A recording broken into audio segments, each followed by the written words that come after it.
వ్యాపార దిగ్గజం Adani group media రంగంలో తన కార్యకలాపాలను మరింతగా విస్తరిస్తోంది. తాజాగా న్యూస్ ఏజెన్సీ IANS ఇండియాలో 50.5% మెజారిటీ వాటాను కొనుగోలు చేసింది. అనుబంధ సంస్థ AMG మీడియా నెట్వర్క్స్ ద్వారా ఈ లావాదేవీ నిర్వహించింది. IANS అందులో వాటాదారు సందీప్ బంజాయ్తో ఈ మేరకు ఒప్పందం కుదుర్చుకున్నట్లు అదానీ ఎంటర్ప్రైజెస్ తెలిపింది. అయితే కొనుగోలు కోసం ఎంత వెచ్చించినది మాత్రం వెల్లడించలేదు. IANS నిర్వహణ నియంత్రణ అంతా AMNL చేతిలో ఉంటాయి. సంస్థలో డైరెక్టర్లను ఎంపిక చేసే అధికారాలు కూడా ఉంటాయి అని స్టాక్ ఎక్స్చేంజీలకు ఇచ్చిన సమాచారంలో అదానీ ఎంటర్ప్రైజెస్ పేర్కొంది. కొనుగోలు అనంతరం IANS ఇకపై AMNLకు అనుబంధ సంస్థగా వ్యవహరిస్తుందని వివరించింది.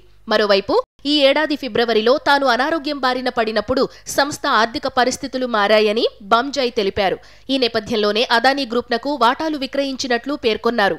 కోవిడ్ కష్టకాలంలోనూ వెన్నంటి ఉన్న ఉద్యోగులకు భద్రత కల్పించేందుకే ఈ నిర్ణయం తీసుకున్నట్లు వివరించారు. మెజారిటీ వాటాలు విక్రయించేసినందున ఇకపై సంస్థ రోజువారీ నిర్వహణలో పాల్గొనబోనని పేర్కొన్నారు. ఈ కొనుగోలుతో అదానీ గ్రూప్ ఖాతాలో మొత్తం 3 మీడియా సంస్థలు చేరినట్లయింది.